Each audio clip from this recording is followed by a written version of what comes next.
Okay, again, welcome everyone and good morning. Again, it's nice to see all of you again. And as usual, we'll start with the motivations. And for that, again, we'll try to quiet our mind by watching the breath for a few moments.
Then we can reflect, contemplate.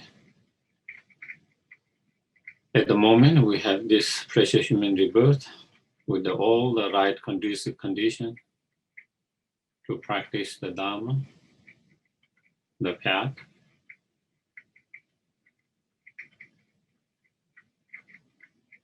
And it's not easy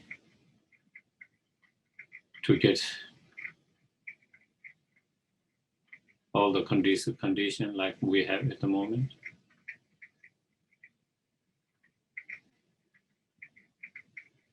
Therefore, we have to take advantage of it, make most of it.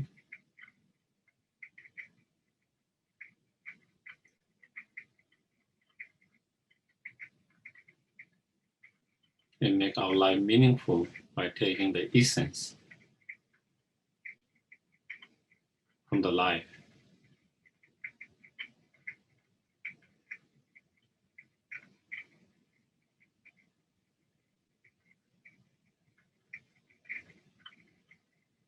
And that means practice the Dharma,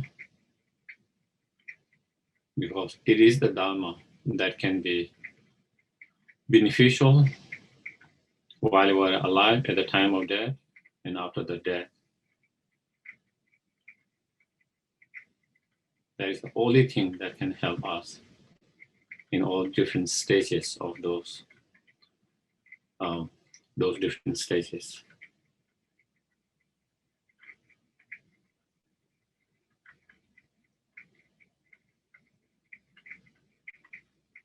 And in order to practice the Dharma, we need to be inspired and reminded of the practices.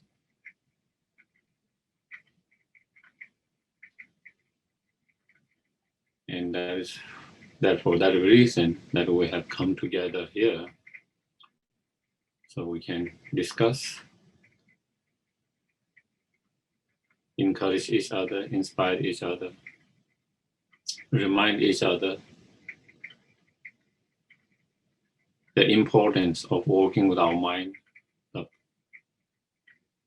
emotions, practicing the Dharma.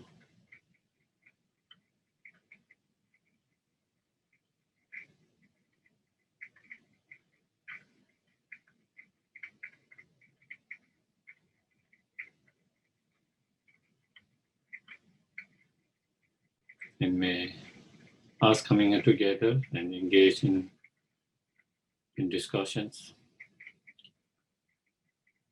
reflecting on the topic, may it become cause and conditions to obtain fully awakened state, so we can fulfill the greatest well-being of oneself and all sentient beings.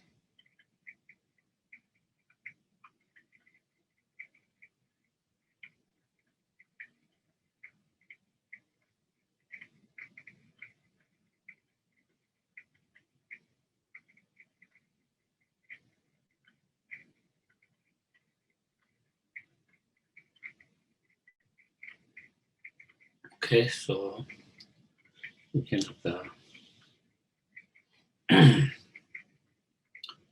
I go for refuge until I'm enlightened to the Buddha, the Dharma, and the Supreme Assembly. By the merits I create through listening to the Dharma, may I become my Buddha in order to benefit all sentient beings.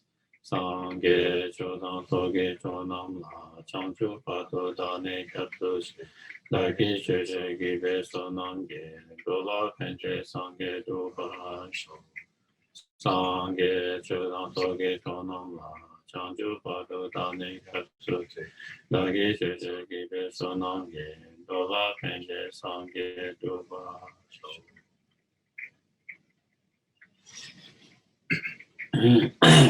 So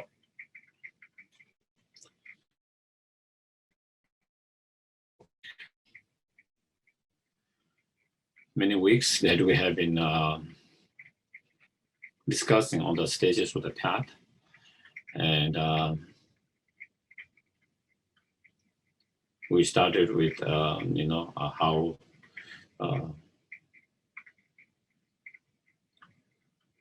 the path to the enlightenment, the stage of path to enlightenment, and how enlightenment is possible because each and every one of us has the potential, same potential, and how our delusions are temporary and they are not in the nature of our own mind. So therefore they can be overcome when we apply the right antidotes.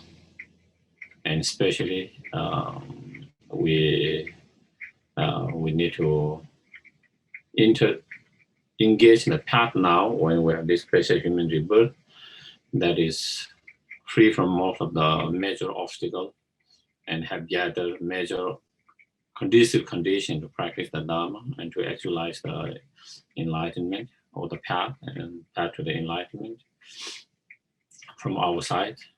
And not only that, from external side, not only we have met the Dharma and we have met the qualified spiritual masters, and therefore this is the right time to really to practice and to actualize the path within our mind stream. And we need to do, not only we need to do that, we need to do now, because we also discuss about how all conditioned phenomena are impermanent, ever-changing, never lasting, come to the end, and especially with our life, our life cannot continue forever.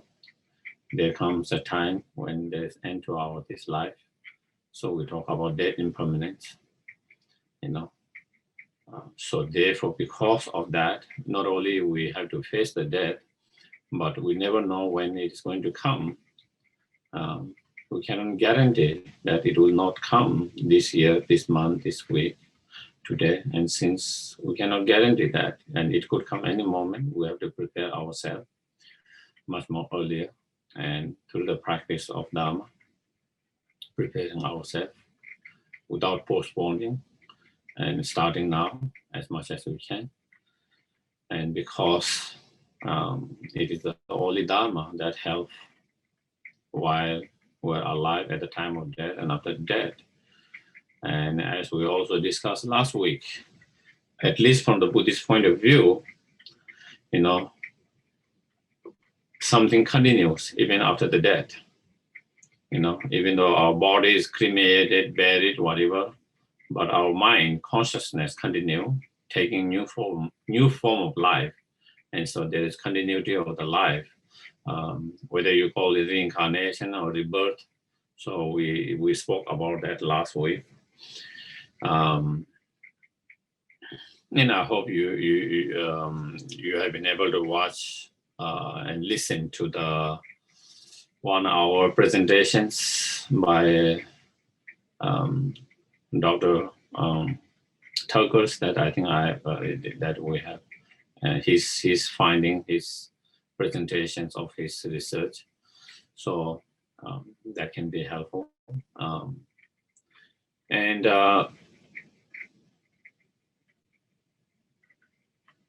so if there is a rebirth and reincarnation after the death, do we have the choice? Do we have the choice to take where to reincarnate, where to take rebirth? I wish we had the choice. Or maybe some of you have choice. It seems I don't have the choice, but I cannot say for all others. Some highly realized, developed practitioners, they have the choice. Highly developed bodhisattvas, they have the choice whether they want to come, where they want to come, in what form, in what terms, which place, when. So they have the ability to make that choice and decide that.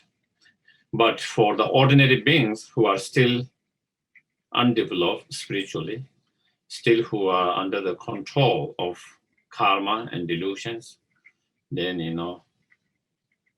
we don't really have exact choice. It depends on our karma.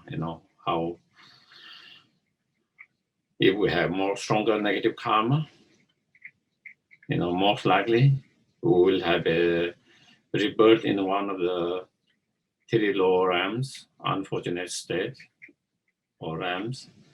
And if we have more positive karma, stronger positive karma, most likely we will have one of the higher state or higher rebirth.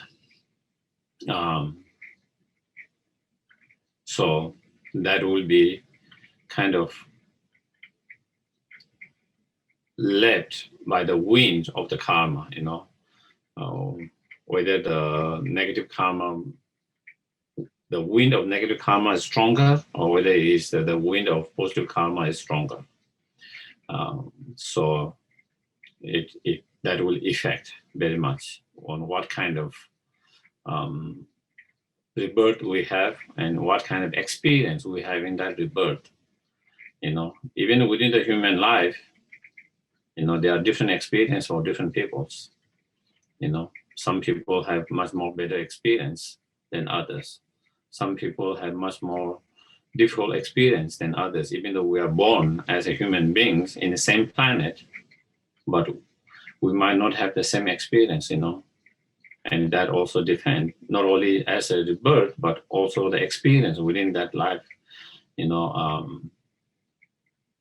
will also very much influenced by our karmic actions or karma or actions of the past.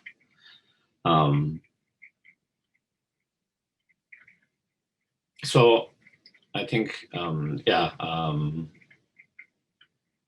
then if we are born in one of the three lower state or three lower realms, then the opportunity to practice the Dharma and to be on the path is very, very difficult. Even in this life, human life, we all have this human life. Not only human life, relatively, we have a better human life compared to many other human lives. Our conditions, in terms of our physical conditions, some people have a lot of physical disability challenges. It's not easy. They struggle a lot of that. Some people, struggle with their basic needs, basic survival, basic needs and basic survival. Some people, struggles as much as they want to practice the Dharma, they don't have access to the Dharma. They don't have the freedom to practice what they want. And so we are free from all of that.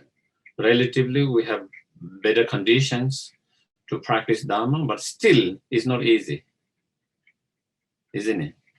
Well, at least that is, I don't know, some of you might be finding very easy, because of your past imprint. But for myself, sometimes it's not easy, even if you want to practice, So if that is not easy, when we have all these seems to relatively good conditions, it will be so extremely difficult to practice the Dharma, to be on the path when you are born in one of those, any of the one of those lower realms, or unfortunate state of beings, and so maybe, and so according, in relation to that, I think, we have been going through Lama Choba, Guru Puja, the verses, and I think we are in verse number, I think, LC 86. I think it's the page 2 of the page 12. That, and I will read that one verses that is related with the subject that we're going to be talking today. It says, aghast at the searing blaze of suffering in the lower realms, I take heartfelt refuge in the three rare sublime ones, and seek your blessing that I may diligently strive to abandon all negative karma and accomplish the accumulation of every virtues. So in terms of the verse, in relation to the Lama Chopa, I think that is where we are for the today's subjects.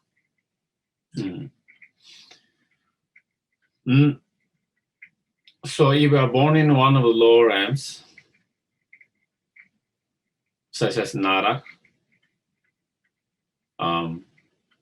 I don't want to use the word hell, because the moment you hear that word, you have this background from different culture and religions, that then you have understanding of hell in different ways than actually it is described in Buddhism. So I think I would rather like to keep the Sanskrit word Nara, and then hungry ghosts and animal realms. Those are the three kind of what we known as three lower realms. And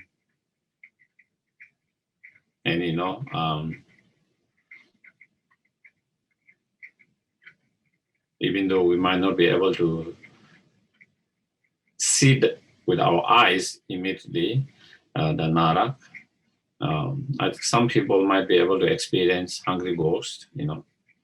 For some people, they do experience,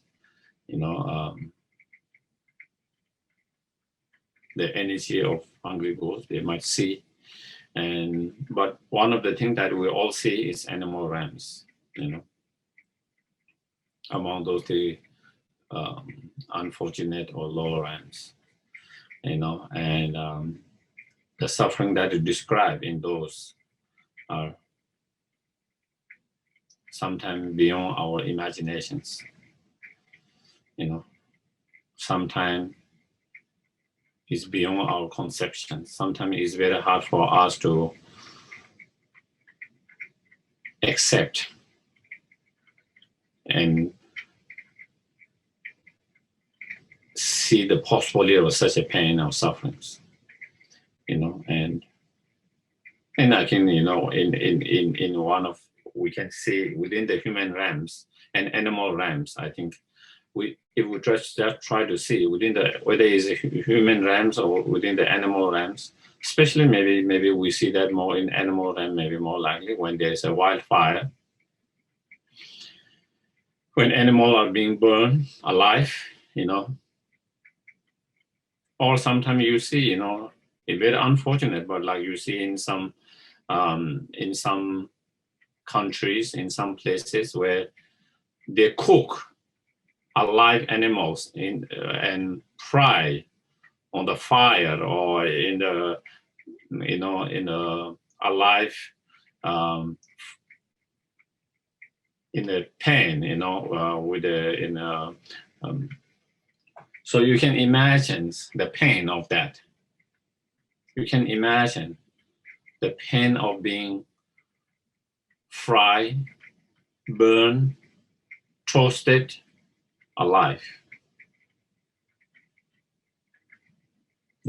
That's a suffering of, hot Narak. Of course, in Narak, the durations of that is much more longer than what we see when you see whether a human being, animal being burned alive. It lasts very short time. It could last few seconds, minutes, hours, days, but in Narak, the suffering lasts much more. And the same in the cold, where sometimes you see animals frozen to death, frozen to death. So that is what it is to be in a cold Naraks, that you are frozen. One thing is you froze, but you can't die. That is unfortunate one. You are frozen for days, weeks, months, years.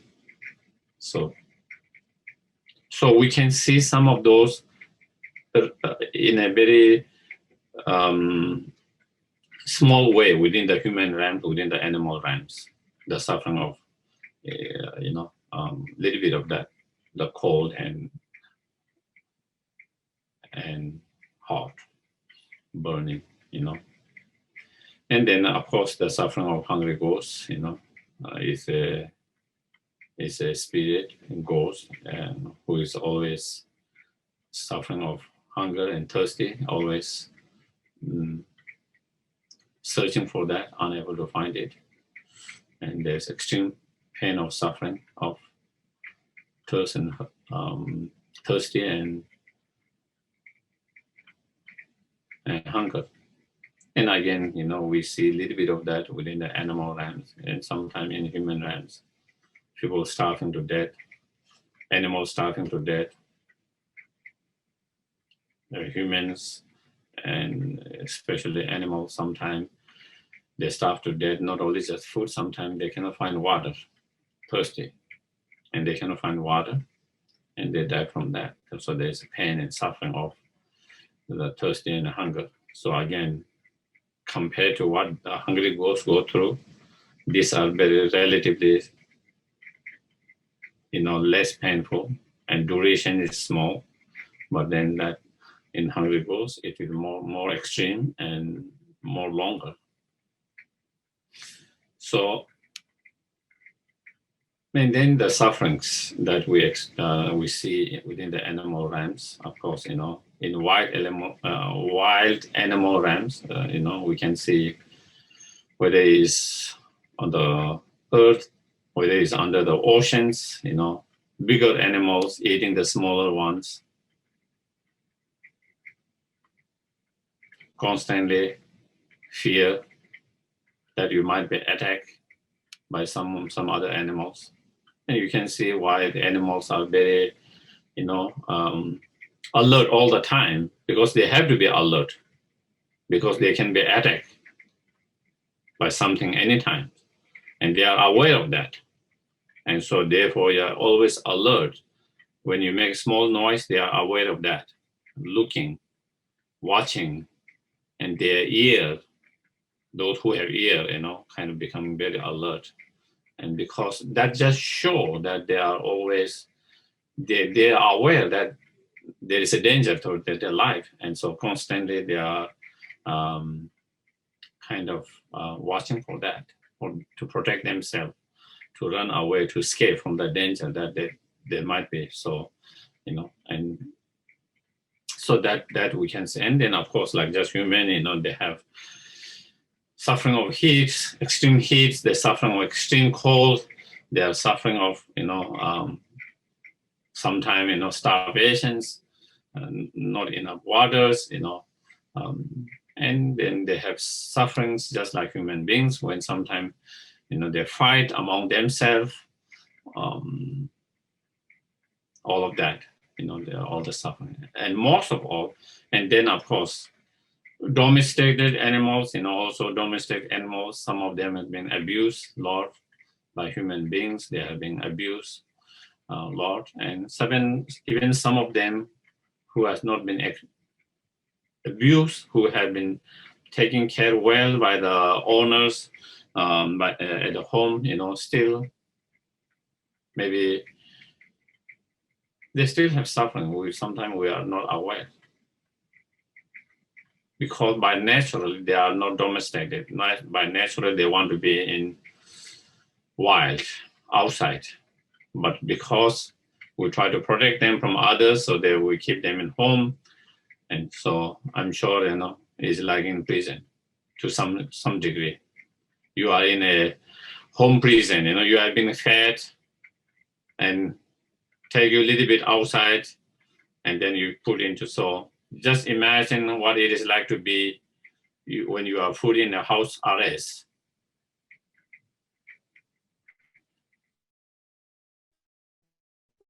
I did experience this pandemic.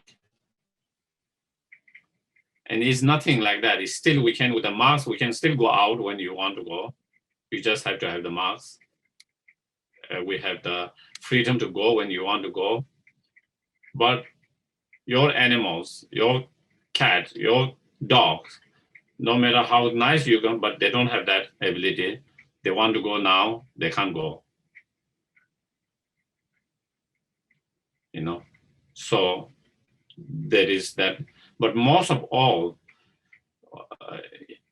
we call the suffering of ignorance. So again, the word suffering is kind of, is not the right word, but I think we don't have any other word, so we use that. But basically it's dukkha or dungal in Tibetan and dukkha in Sanskrit. And it's much more broader. That term, when we use suffering, is much more, it's not just talking about the pain, okay?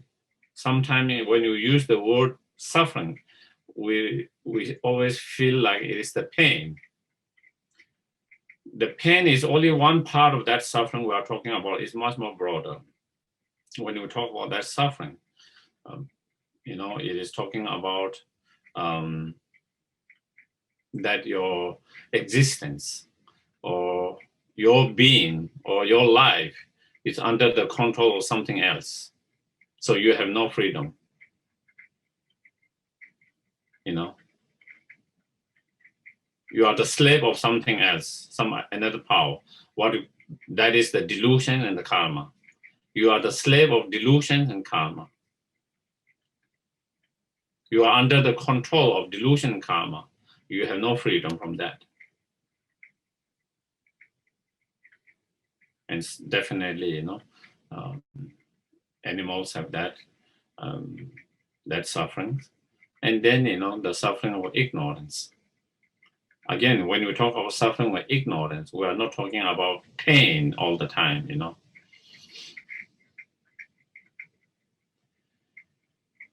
And ignorance here referring to not having the ability or the wisdom, cognitive ability to analyze, to reason, and to practice the Dharma through that way. Practice the Dharma is not just, the main practice of Dharma is using your mind, intellectual, contemplating, meditating, contemplating, and of course, in terms of meditations, there are different types of meditations, whether it is a single-pointed meditations, whether it is analytical meditations. But if you see, no matter how smart some of those animals are, but still, if you teach them how to contemplate, how to meditate, I think it will be extremely difficult. Extremely difficult for them to do that. Definitely they have certain power or ability, more ability than we human beings have. And some of them have their eyesight much more better than our eyesight, where they can see long way. Some of them have a much more hearing ability than we have. They can hear from many, many miles away. Some of them have the ability to smell than we human beings from very, very long distance, you know. So they do have a lot of those kind of other ability than we human beings have. But in terms of the ability to reason, to use reasoning, the ability to do analyze, investigate deeply, and contemplate, meditate, then they like they don't have the same because of the way their brain is and the way our human brain is different. And because our different brains, so therefore, the mind, which is a lot of the consciousness that is all related with the brain also. So then there is a difference in that. And so the certain things have better abilities, as I mentioned, eyesight, hearing sight, smellings, and to be able to taste many. But when it comes to that ability, contemplate, meditate, and using the reasoning, then I think the human being has much better, and animal does not have that, at least for us, So then practicing Dharma becomes extremely difficult.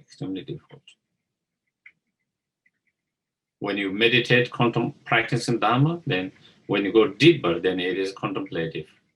It's a meditations.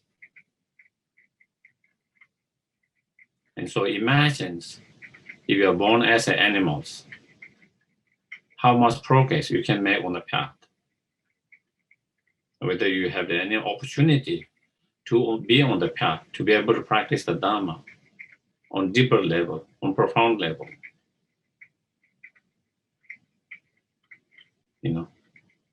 So when we understand that, then I don't think we want to be born as an animal.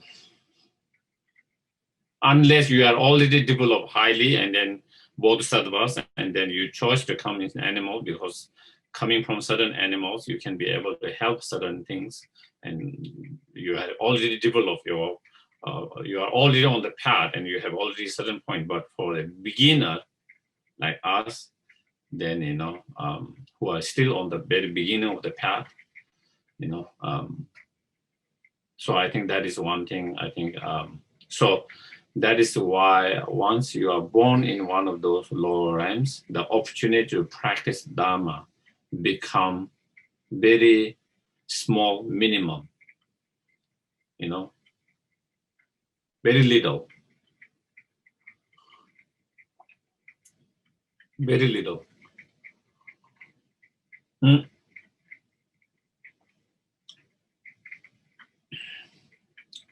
the other hand, of course, human beings, because of our brain, because of our mind, if we misuse our brain and our mind, we can be also much more distractive than the animals. With a human mind, when it's misused due to strong afflictive emotion, whether it's anger, whether it's greediness, whether it's jealousy, whether it's arrogant, whether it's selfish attitude, we can destroy the planet. One person might be able to can destroy the planet by pushing the wrong burden.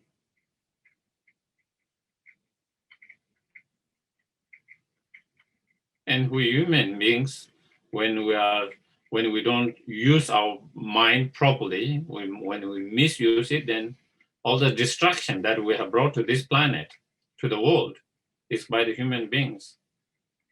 So it is powerful when it's used when it's misused, it has very powerful for destructions. When you use in a correct way, in a right way, then it is very powerful to be on the path, to practice the Dharma, to bring incredible positive changes to the world, to the planet.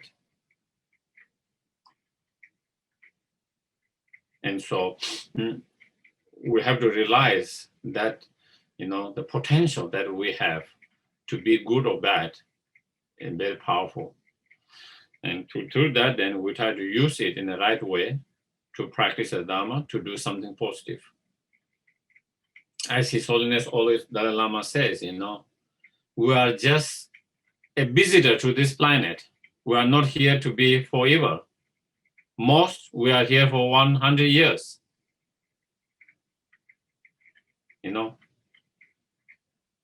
So we are just a visitor, and we come to visit and we destroy this planet. That would be very sad. We should try to preserve the planet, the being that live in this planet, and not to destroy it, when we live.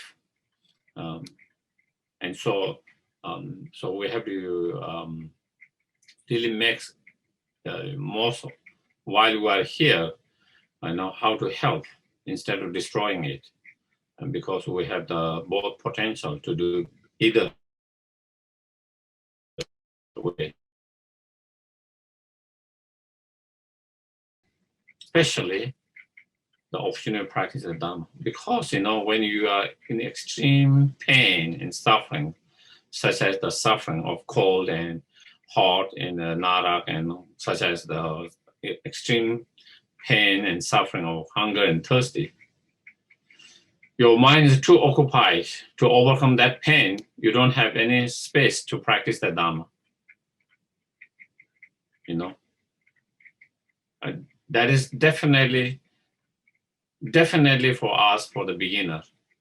Your mind will be so occupied how to overcome that pain of coldness, how to overcome that pain of the hotness, how to overcome the suffering of hunger and thirst. Our mind will be too occupied to do that. And so we don't have any kind of a space to think more other than that. Just imagine, sometimes, when you don't get your lunch at right time, how grumpy we become sometimes. And how we cannot focus because we are thinking about that, and we become grumpy. That is one small example. We are not even missing the food. We are just late by maybe 2 hours. Imagine you don't get 1 day food when we fast 1 day, how you feel it. And if you are fasting, not eating, not drinking for a couple of days, I think, all you think is food and the drink.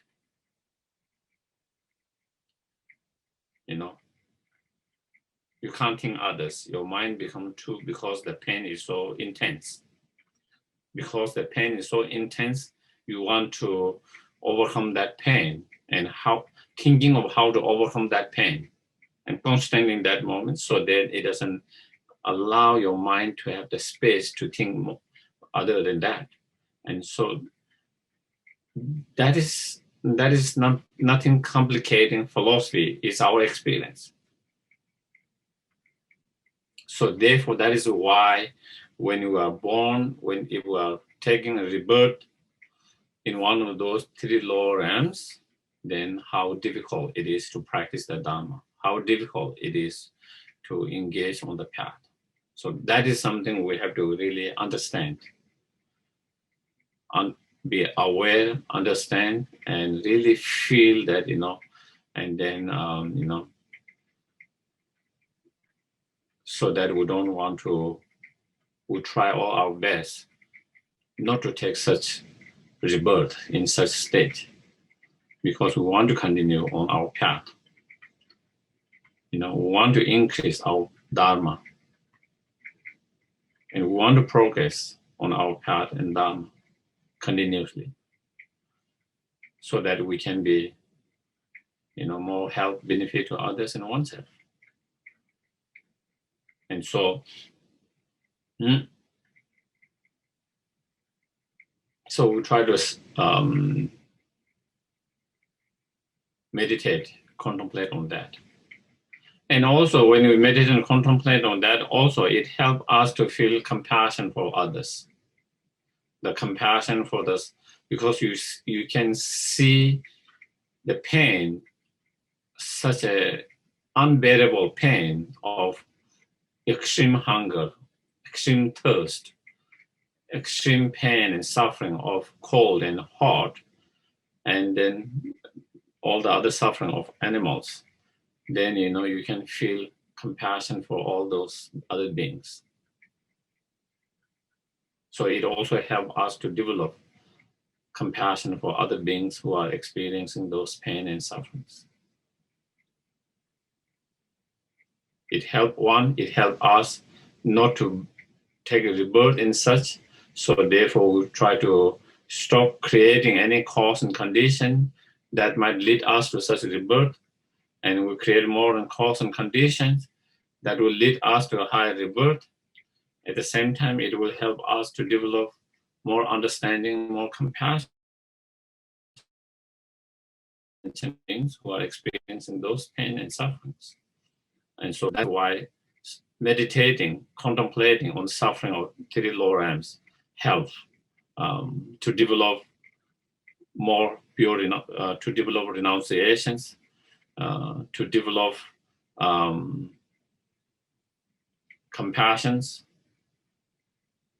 and it helps us to stop creating more negative karma, and it helps us to create more positive karma or engage in more positive karma or virtuous actions.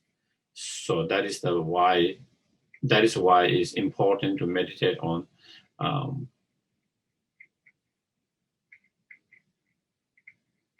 the suffering of three lower realms. It said, some of the masters and practitioners, sometimes they go in the very cold, like in the snow and ices, and they stay there for hours just to feel how cold it is.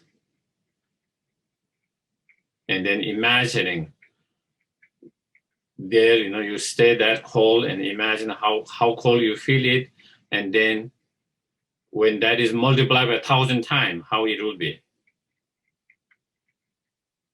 If you multiply that 1,000 times, what it is like to be. And then sometimes they go in extreme heat, strong heat, sun, whatever, and then they experience that and they feel the heat and how unbearable it is to being exposed to that heat. And when you multiply by 1,000 times, 100,000 times, what it is like to be. And when will we be able to bear that heat? And sometimes, again, you go through fastings without eating, without drinking for a day or two. And then again, what it feel like.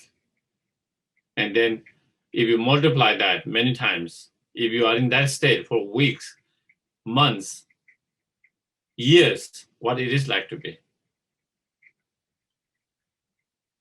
So that is, even that is how some practitioners and masters used to do when they try to meditate on that. And they experience just a little bit, and then through that you understand when that is multiplied 1,000 times, how unbearable that is. And because at the moment we have no ideas a lot of those sufferings, because we have not really experienced those sufferings. It feels like story for us, hearing some kind of fiction stories, That is how we feel when it's the descriptions of that. We feel we are reading a fiction stories, not really have any personal kind of really. So through that practitioner, when they do, then it becomes more personal. They become it more personal. You try to experience a little bit of suffering or heat, hot, being in that exposed or in that situation for a little bit, and hunger and thirst, and then imagining multiplying that many times, then what it is like to be in that state.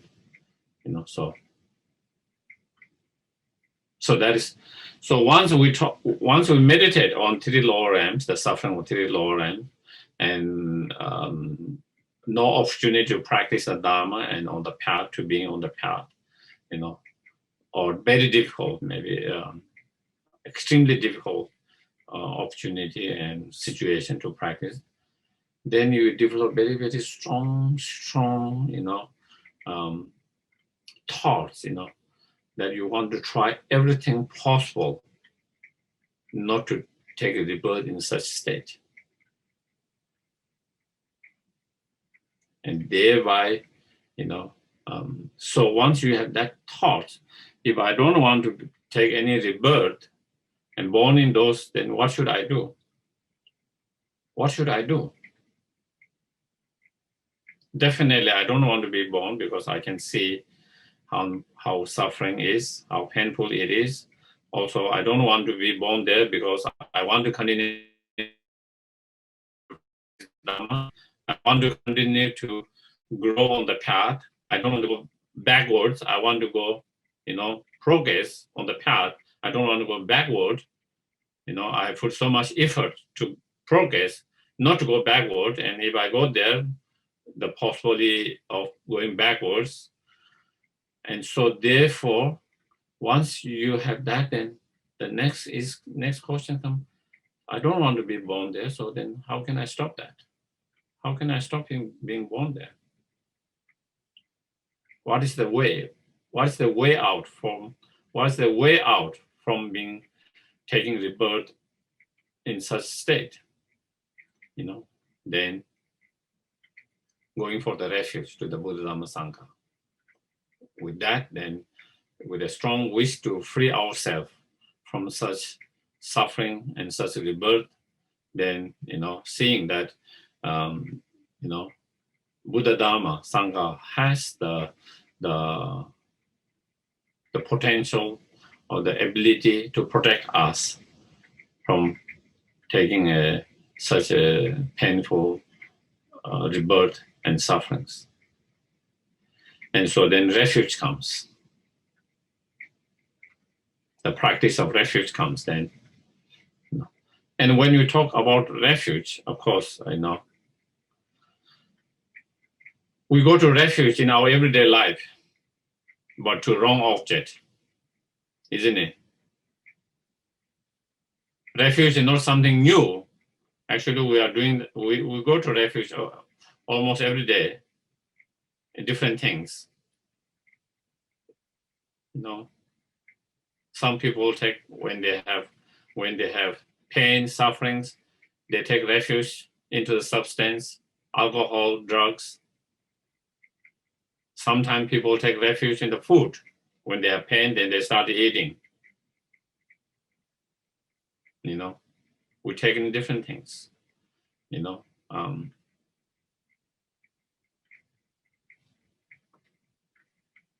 Because we think by taking those substances or that it can release or reduce the pain and suffering that we are going through, the sorrow, the grief, the pain that we are going through, and of course we take refuge to the medicines, doctors when we are sick,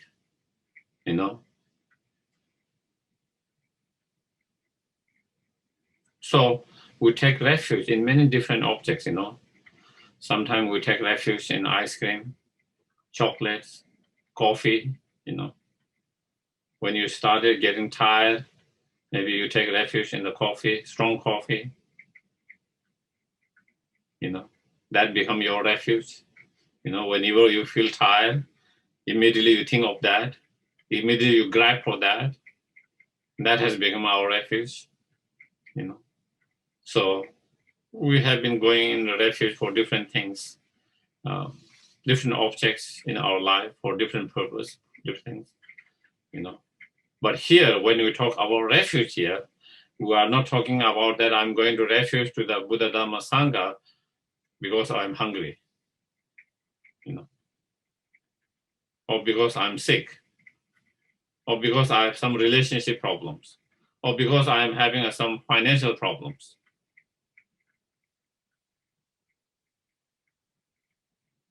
That is not, we don't go for that, but we go for refuge because we want to protect ourselves from the delusion and karma, and to be, born in such as 3 lower realms, where the opportunity to practice the Dharma become limited or very difficult. So that is the why we go to refuge. Okay. So when we talk about refuge, there is the object of refuge, the cause to take a refuge, why we go to refuge, what are the object of the refuge here, and how to go for the refuge. What does going refuge means? The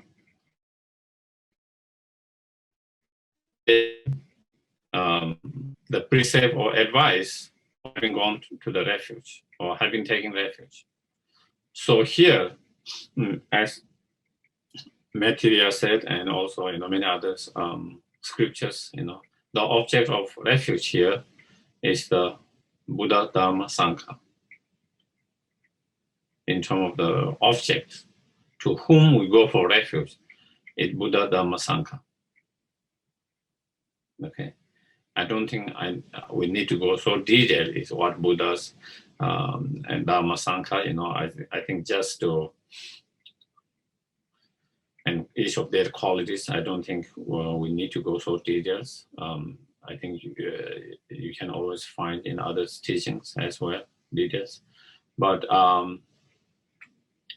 and in terms of the reason that why we go to refuge, again as I mentioned, in order to free ourselves from the lower realms and the suffering of lower realms, and as a practitioner on the Bodhisattva path, not only ourselves, but in order to free all other sentient beings from the sufferings of the lower realms and suffering in general, and especially the delusions, the cause of the sufferings, the delusion and karma.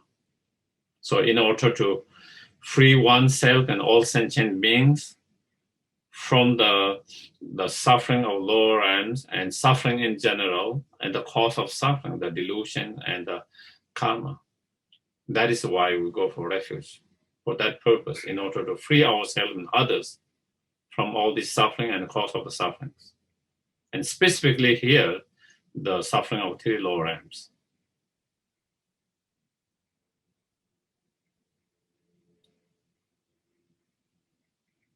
Because by understanding the suffering is unbearable, whether it's ourselves or suffering by other sentient beings is unbearable. By seeing that and then having the compassion, so with that, then we go for refuge. That is why we go for refuge, the reason to go for refuge. And the way we go for refuge, the way we go for refuge, then, there are 2 ways. Going refuge to what we call sometimes in technical terms, that you can find in the scriptures, is called causal refuge and resultant refuge. And among that, the main one is resultant refuge. And resultant refuge here means, because we have the potential, we already discussed in the first time, we have the potential to actualize, fully enlightened wisdom, whether you Dharmakaya, okay, Dharmakaya, fully enlightened wisdom. So when you go to the refuge, to the Dharma, then we go to that our own potential that has potential to our wisdom, which is like baby wisdom now, which has the potential to be fully enlightened wisdom. We go for that refuge. When you go to the refuge to the Dharma, our own Dharmakaya wisdom. From the resultant, because we have that potential,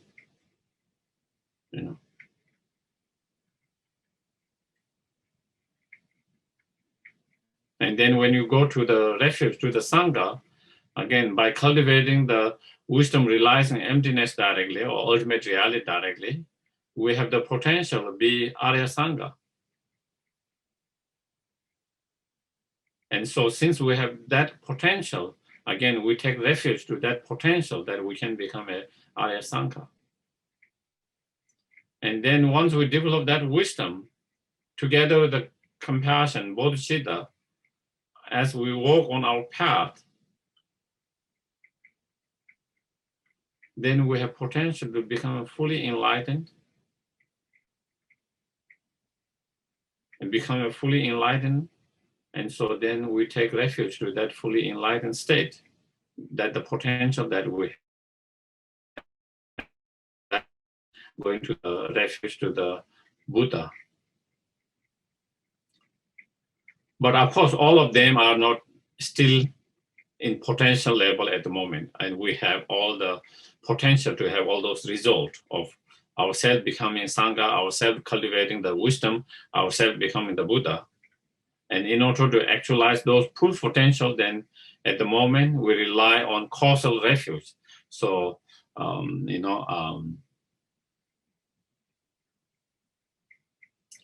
causal refuge is like someone like Buddha, for example, Buddha Shakyamuni, who show us the path. Okay, the Buddha who is fully enlightened, someone who is fully enlightened, fully awakened, who is free from all the delusions, all the obscurations, someone who has actualized all the positive qualities, realizations, and because of they are free from all the obscuration, because they have cultivated all their realization, positive qualities, so they can show us the path, how to do that with their own direct experience. They can show us the path, they can guide us, inspire us. So then we take to such refuge by seeing the Buddha as like a teacher, as like a mentor, as like a coach.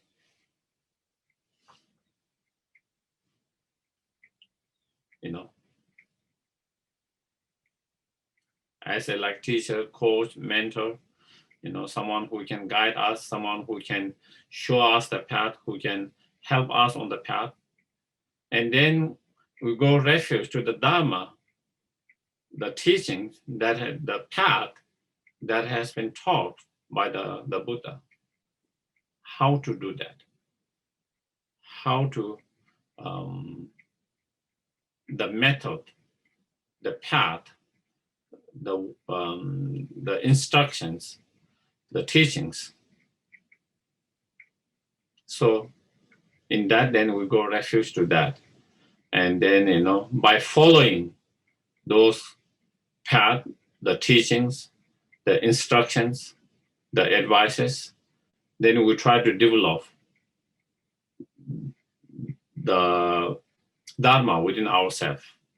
Then we try to develop the Dharma within ourselves, the wisdom within ourselves.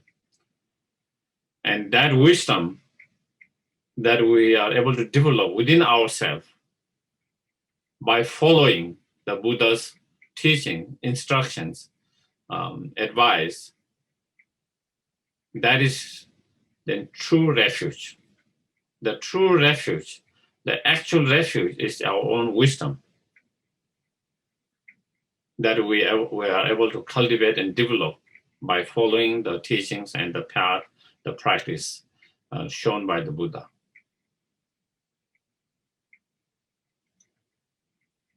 So then we go refuge to the Dharma in that way. And then, of course, Sangha are those, Arya Sanghas, those who have developed the wisdom realizing emptiness directly. So those who are on the path, who are already on the path, so that can be, someone that can help us, inspire us, encourage us, who can become like a role model for us. So, and those are the Arya Sanghas, So we take refuge to the sanghas as an assistant. So for in terms of example, Maitreya explains, the Buddhas is like the doctors, the Dharma is like the actual medicine, the cure, and the Sangha are like the nurse or assistants, So when you are sick, you take refuge to the doctor. It's not enough just taking refuge to the Dharma. You have to actually take the medication or the cure that they describe or prescribe.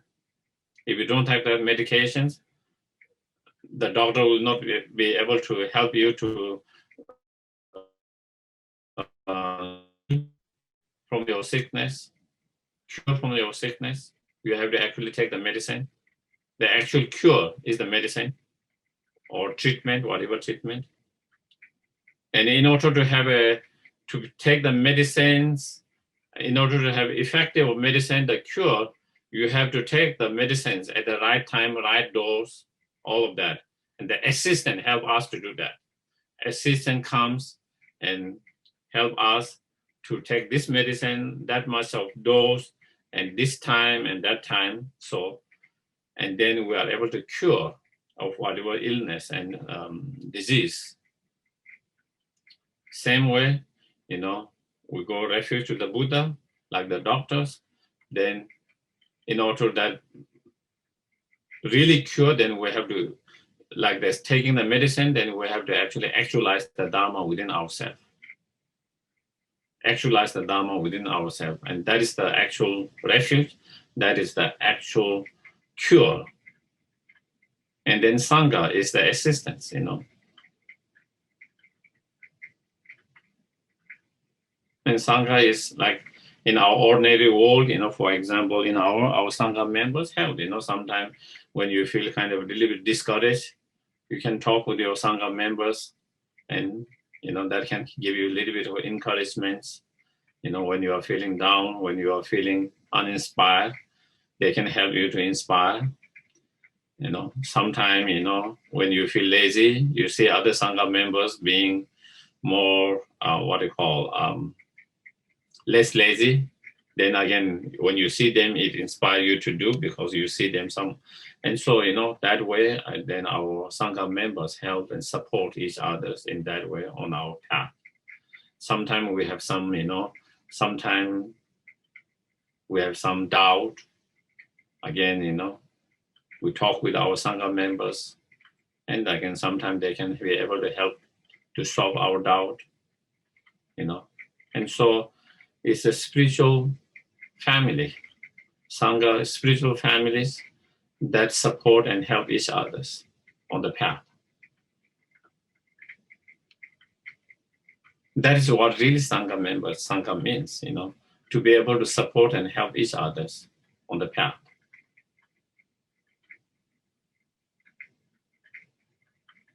So that is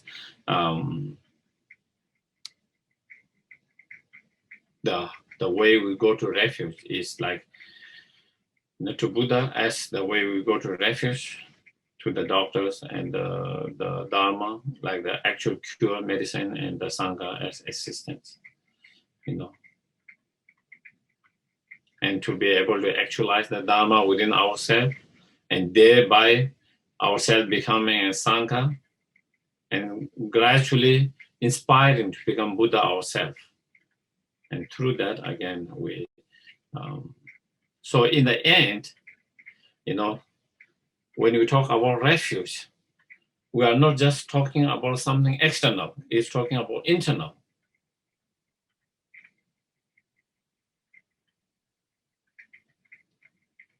That I want to actualize the Dharma within myself, because that is the actual cure, that is the actual refuge. And by actualizing that Dharma, the wisdom realizing emptiness directly, then I inspire to become a Sangha, Arya Sangha. And not only I inspire to become an Arya Sangha, gradually I want to become a fully enlightenment, so I can be most benefit to others. So then, the refuge is then something to do with yourself, dealing with your own,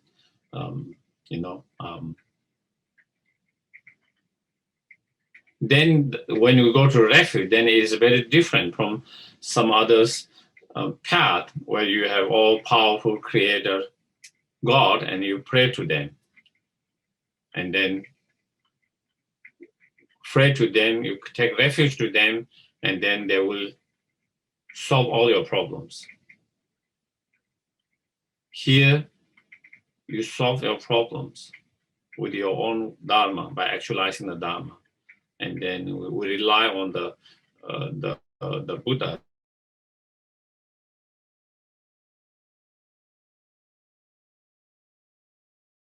guidance, So, and again, I wanted to kind of clear a little bit. I think sometimes we have misunderstanding, especially when we practice Vajrayana practices,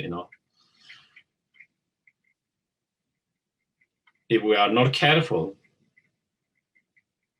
even though in Buddhism we don't believe in all powerful creator God, sometimes we tend to have similar concept. The deities, whether it's a medicine Buddha, whether it's a Tara, whether it's a Buddha Shakyamuni, whether it's a Avalokiteshvara, that they are most powerful. We just pray to them and then solve all our problems. If you do that, what is that different from the others?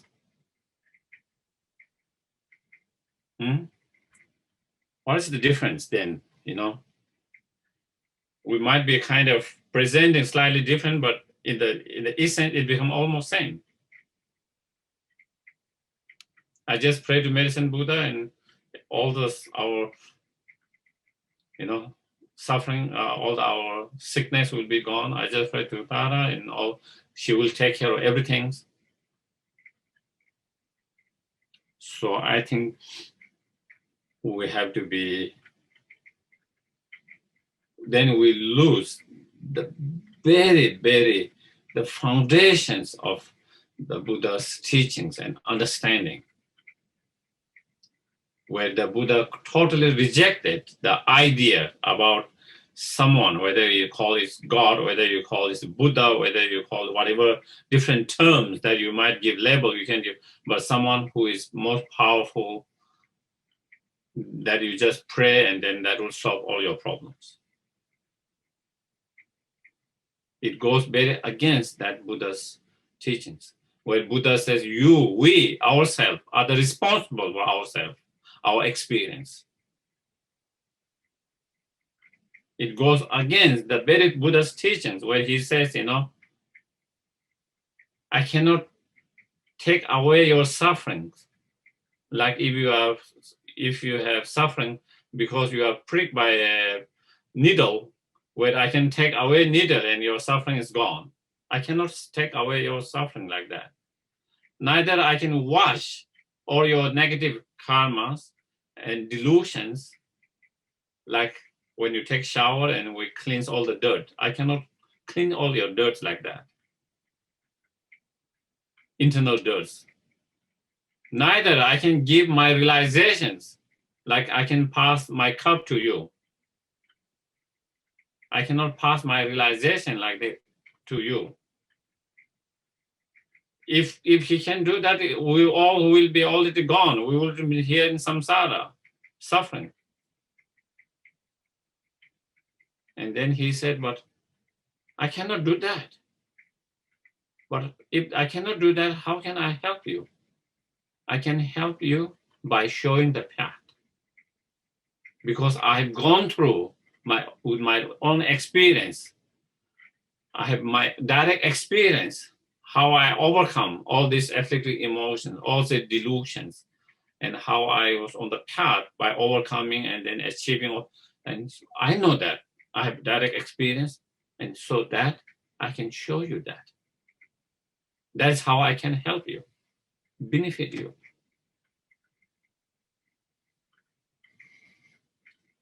And I can show you the path to liberation But whether you achieve liberation or not, it's not depend on me, it depends on you. So with all those teachings, Buddha has put all the responsibility on ourselves. He never says, just pray to me and I will take care of you. You don't have to work hard. Sometimes, of course, we like to hear that, isn't it? We like to hear, you just have to pray me. Easy. You pray 5 minutes each day,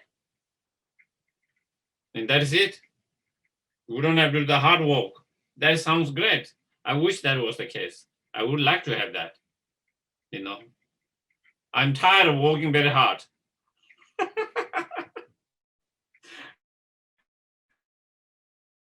The easy way, quick way.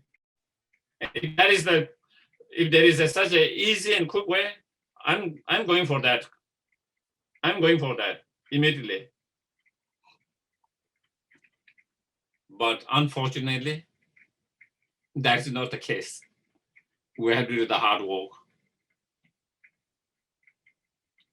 And Buddha could have easily, if he want to mislead, he could have easily said, you just pray for me, you just believe in me, pray for me. That's it. I will take care of all of you.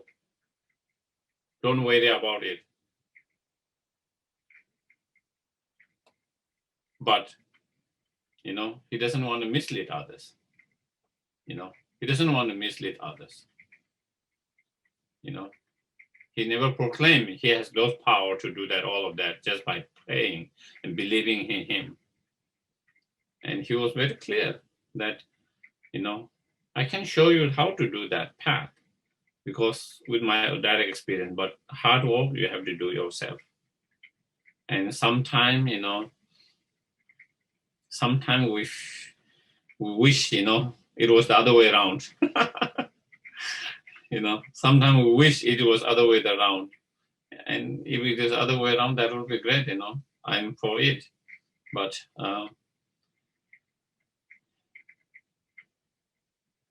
so therefore, so that is where, and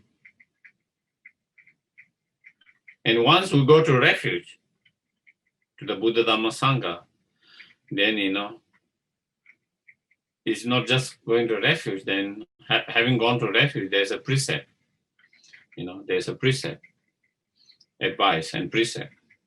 And those precepts and advice, they are common and uncommon, precepts and the advices, but, especially when it comes to Dharma, having gone to the Dharma, the precept is, not to hurt and harm others intentionally, any sentient beings. That is one of the precepts that we should try to refrain, restrain from hurting and harming others, any sentient beings, intentionally. Whether you like that sentient beings or not, whether you agree with that sentient being or do not, whether you share same view or not, whether that person is kind or unkind, basically the advice, the precepts is not to hurt any sentient beings intentionally, hurt and harm others.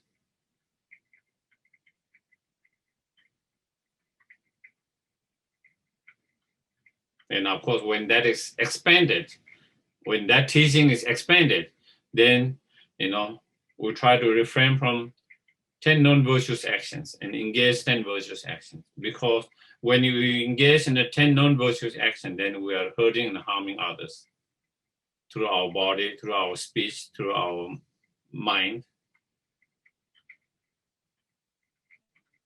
And so when we are able to live our life according to that precept and the advice, that means refraining from engaging in any of the 10 non-virtuous actions and engaging the 10 virtuous actions. If you live that your life, then your life will be more virtuous all the time.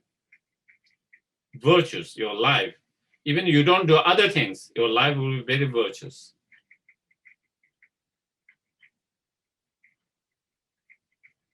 Your life will be very virtuous and positive. And by living in that virtuous and positive life, you continue to create a lot of positive karma, merit. And then because of that, you have a strong positive karma. And because you have that strong positive karma, you will not be born in lower realms because you have much more stronger positive karma. So that is how we protect ourselves from taking rebirth in the lower realms by creating more stronger positive karma throughout our life, by practicing the precept of the going to refuge, by having gone to the refuge. Of course, there is no doubt if we have developed the wisdom realizing the emptiness directly, there's no doubt that you don't have to go to lower realm at all. You don't have to go to lower realm at all if we have that wisdom realizing emptiness directly. But even we don't have wisdom realizing emptiness directly at this point, but if we can just live our life according to that precept of having gone to the refuge, that itself will protect us. So basically, what really protects us is our practice. Do you get it?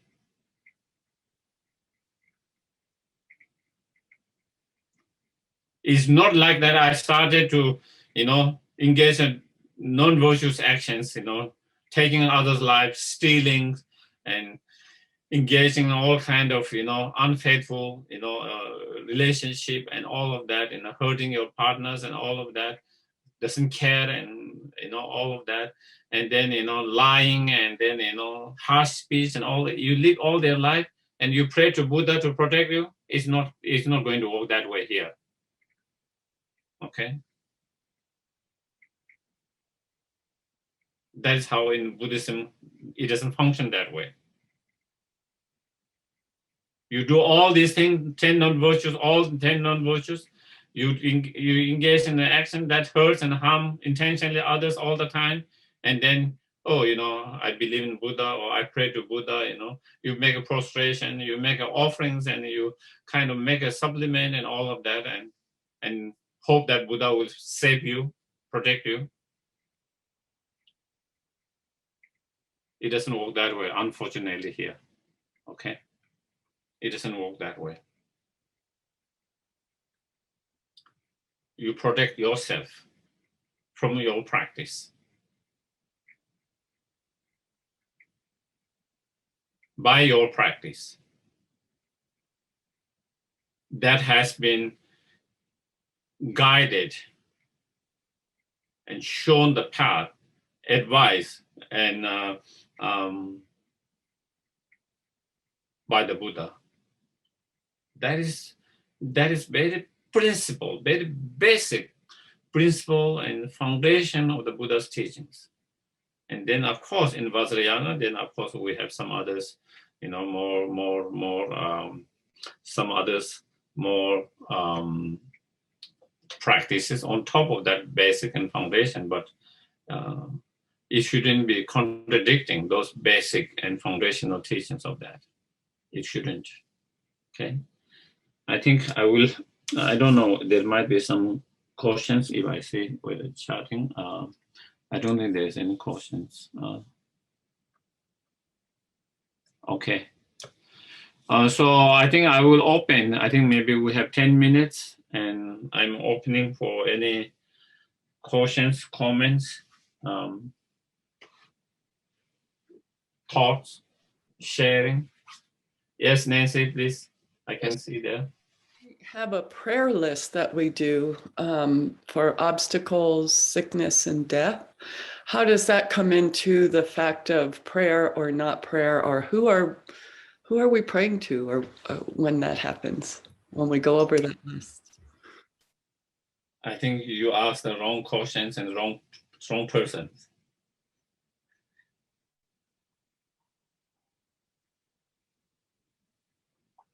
The way the prayer works in terms of dedication. When we say prayer in Buddhism, again, it's a big topic. You know, in Buddhism, when you talk about prayer, actually prayer is like aspirations. That it will be more accurate, more kind of the word, term from Tibetan term to English. When we kind of translate, it will be aspirations. Your aspirations that is kind of written in a word. And that word, you know. So prayers, a lot of time, let's say if we are doing if we see, most of the prayers, we start with refuge and bodhicitta, four immeasurable. All of them are aspirations. We are not praying to anyone there, somewhere there, but we wish, may everyone be free of suffering and cause of suffering. We have that inspirations. We wish and have the inspirations, including oneself, inspirations or aspirations, and wish for everyone to have happiness and cause of happiness, inspiration for everyone to be free from, discrimination, instead abide in equanimities, inspiration for everyone to have a happiness that is free from suffering. So those, even though we say prayer, but these are inspirations.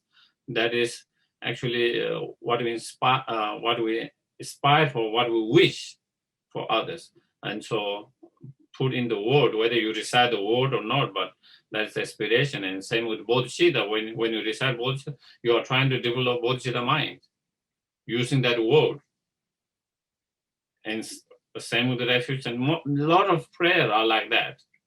A lot of prayer are aspirations. So, and then, of course, then there are, sometimes we call prayer or dedications for you, as you said, prayer list. In the prayer list, then we dedicate. Okay. So in that dedication, sometimes we call prayer, sometimes we call dedications, that is what so we individually or collectively and individually create a lot of virtues, a lot of merit, a lot of virtues by engaging in something positive, by engaging meditations, by engaging in cultivating a good intention, such as compassion, love, bodhicitta, by engaging in some other practices, whatever form of practices. So there is something that we have created, some virtues, some positive energies, some, whether you call merit, whatever you call it, virtues, merit, positive energies, that we have created collectively and individually. Collectively, because we all came together to that, and individually, because we might have different, slightly, some are stronger sincerely, some are less stronger, some are practice more stronger than others. So then individually we also create a different level as well. And so all these virtues that we have created collectively and individually, then we dedicate for the well-being of other sentient beings, whoever needs that. So it's like sharing your wealth with others. Someone needs help, so you share your wealth. You have the wealth, you share it. Someone needs it, you help, you share. And same thing, we have a lot of virtues, a lot of merit, a lot of positive energies, and someone needs that, so there we share it, we dedicate for them. So it's giving them, it's like sharing the wealth. We're sharing that energy, that virtues. Now, how can you share that? Well, can't we share the external wealth? If we can share external wealth, why can't we share internal wealth? These are internal wealth, the virtues, our practice.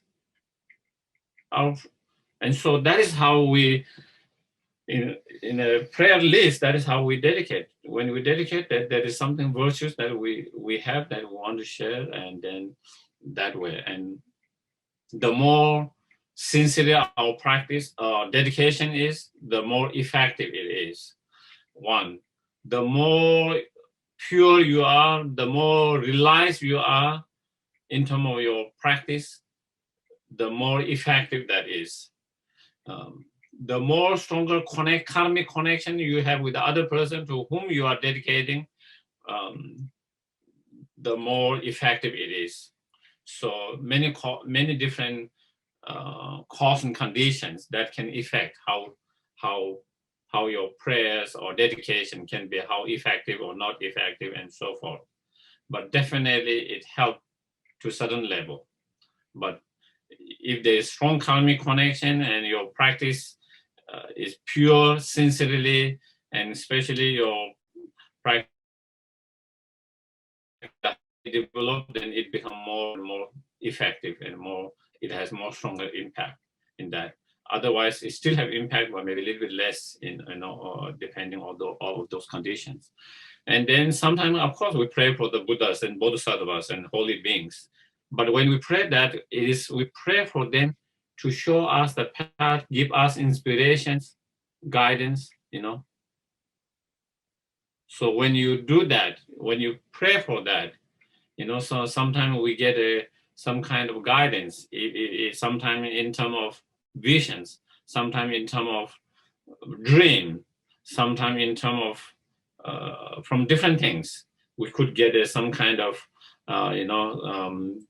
some kind of inspirations, some kind of guidance in some ways.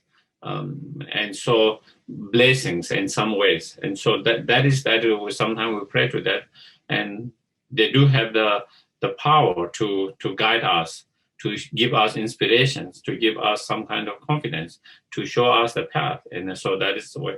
So, there are many different layers of the prayers. Prayer is such we use prayer, but it is such a big top. It has so many different layers. What really prayer in Buddhism, is not just saying to the Buddha or Bodhisattvas, I pray to you, and then tomorrow, today I'm running my wallet a little bit low, and I pray, and tomorrow my wallet will be full. No. I'm not feeling so well physically, emotionally. I pray today, and tomorrow I will just feel just fine. And yeah. So any other? Oh, I think maybe there might be. Now I see. No, I think it's just more announcement. Yeah. So any others ones? Any questions, comments? We have 1 minute. So if someone has one questions. If not, then I think I'm okay with that too. As much as I like more questions, but I'm also okay with not having the questions too. So we do the dedication then.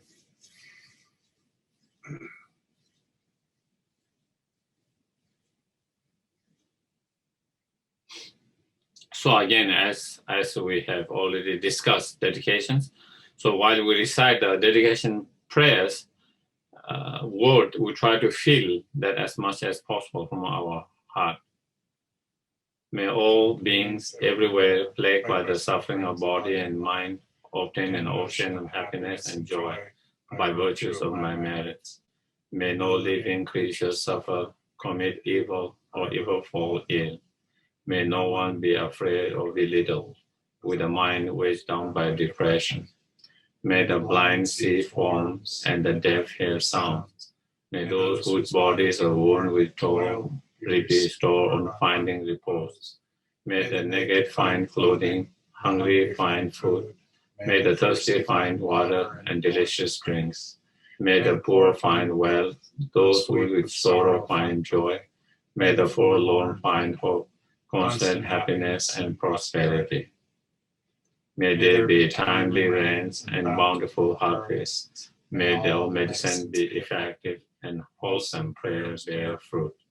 May all who are sick and ill quickly be free from the ailments.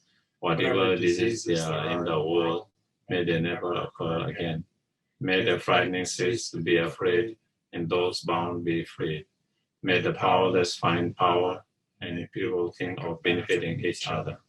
For as long as space remains, for as long as sentient beings remain, until then may I too remain to dispel the miseries of the world.